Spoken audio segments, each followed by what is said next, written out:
जय जगन्नाथ मु फार्मासिस्ट विभू आपन को आज वीडियो माध्यम प्रेगनेंसी विषय में किसी इंपोर्टेंट तथ्य शेयर करी जोटा कि आपण डे टू डे लाइफ रे बहुत हेल्पफुल हम जो मैंने भी मो चैनल को नुआ आते तले थी सब्सक्राइब बटन क्लिक करूँ जहाँफल कि आपको नुआ नुआ वीडियो मिल पार माँ हबार आशाटा प्रत्येक झील बा महिला मान मन थाए। चलतु आज ये वीडियो माध्यम डिस्कसन करिया कि प्रेगनेंसी कौन आउ ये किपर हुए।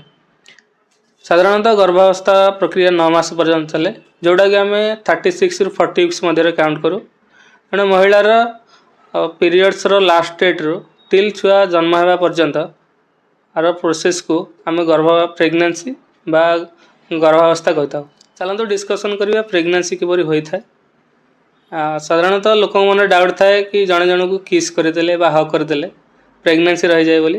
एक्चुअली सेमती नुहे गोटे पुरुष और गोटे महिलार मिलन बा इंटरकोर्स पर प्रेगनेंसी ही रही है जोटा कि पुरुषर शुक्राणु एवं महिलार डिंबाणुर मिश्रित फल जाइगोट फॉर्मेशन हुए जोटा कि महिलार गर्भाशय डेवलप करे यही भाव में प्रेगनेंसी रही है।